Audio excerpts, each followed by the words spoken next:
Assalamualaikum warahmatullahi wabarakatuh. Saya Zafri Julian Fadilah akan menjelaskan sedikit pembahasan tentang Bhinneka Tunggal Ika. Bangsa Indonesia dan keragamannya dari segi agama, suku, budaya, bahasa, dan warna kulit menjadikan sebuah negara yang majemuk dan berdaulat.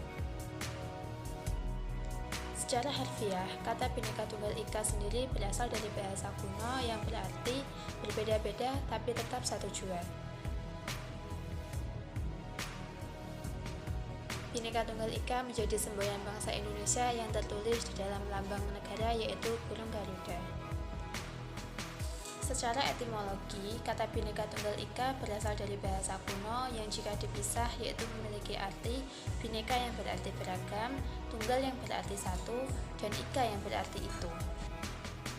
Itu berarti Bhinneka Tunggal Ika yang berarti berbeda-beda tapi tetap satu jua memiliki makna yaitu dengan semangat nasionalisme bangsa Indonesia, dengan mengakui realitas majemuk dengan perbedaan agama, suku, budaya, tapi tetap menjunjung tinggi satu persatuan untuk kemajuan negara Indonesia. Bhinneka Tunggal Ika merumuskan dengan tegas adanya harmoni antara kebhinekaan dan ketunggal ikaan, keanekaan dengan keekaan, keberbagian dengan kesatuan, dan pluralisme dengan monoisme. Saya akan memberitahukan beberapa fakta mengenai Bhinneka Tunggal Ika. Yang pertama yaitu bersumber dari Lontar Sutasoma atau Kitab Sutasoma karangan Putantular. Bhinneka Tunggal Ika sendiri diambil dari Kitab Sutasoma karangan seorang pujangga yaitu Putantular yang hidup pada masa kerajaan Majapahit pada abad ke-14 Masehi, yang mana merupakan masih kerabat pada masa kerajaan pemerintahan Kerajaan Raja Sanegara. Fakta yang kedua yaitu Bhinneka Tunggal Ika bukan karangan atau ciptaan dari Bung Karno, Presiden pertama Indonesia. Dalam buku karangan Muhammad Hatta yang berjudul Bung Hatta Menjawab, beliau menuliskan bahwa Bung Karno yang menciptakan kata Bhinneka Tunggal Ika. Namun maksudnya bukan Bung Karno sendiri yang menciptakan kata Bhinneka Tunggal Ika, melainkan Bung Karno yang mengusulkan kalau frasa tersebut ditambahkan pada pita yang dicengkeram oleh burung Garuda sebagai lambang negara Indonesia. Fakta yang ketiga yaitu tersimpan di perpustakaan Leiden. Dengan eratnya kaitan antara Nusantara dan Belanda, transkrip Sutasoma menjadi salah satu arsip yang tersimpan di perpustakaan Leiden. Dengan istilah Bhinneka Tunggal Ika terdapat pada lembar ke-120 Sutasoma. Perbedaan agama, budaya, suku, bahasa tidak menjadikan warga Indonesia saling menjauh dan merugikan. Contohnya yaitu perbedaan agama. Islam merupakan agama terbesar pengikutnya di Indonesia, yaitu 87,18%, dengan agama yang paling sedikit pengikutnya di Indonesia yaitu Konghucu yang hanya 0,5%. Dengan adanya perbedaan agama tersebut tidak menjadikan warga Indonesia tercerai-berai dan saling merugikan ataupun tidak bertoleransi. Contohnya yaitu ketika perayaan Natal, Idul Fitri, Idul Adha, atau Nyepi. Perbedaan selanjutnya yaitu dari segi budaya. Setiap suku atau kelompok dari berbagai daerah pasti mempunyai kebudayaannya sendiri, baik dari segi musik, tari, bahasa, pakaian adat, dan upacara adat seperti upacara kematian, pernikahan, penguburan, dan kelahiran.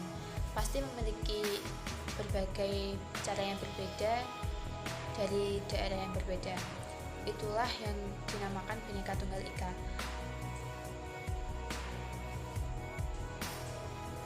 Tapi dengan perbedaan tersebut tidak menjadikan sebuah suku lebih menonjol dan ingin memperlihatkan jika kebudayaan mereka lebih bagus. Mereka tetap mempunyai rasa toleransi yang tinggi terhadap budaya lainnya. Ketika perayaan Natal di sebuah gereja bukan hanya dilakukan pengamanan oleh kaum yang menganut agama Kristen, namun beberapa orang yang menganut agama Islam kadang turut mengamankan area gereja demi lancarnya perayaan Natal di gereja tersebut. Dan ketika hari raya Idul Fitri atau Idul Adha, seringkali banyak polisi atau tentara yang mengamankan kelancaran lalu lintas atau ketertiban masjid yang digunakan sholat Id. Dan polisi-polisi tersebut tidak hanya orang yang menganut agama Islam, tapi kadang polisi tersebut juga beragama non-muslim seperti Kristen, Buddha, atau Hindu. Tetapi mereka menjalankan tugas mereka dan berasaskan Bhinneka Tunggal Ika, yaitu berbeda-beda tapi tetap satu jua dan saling menghargai.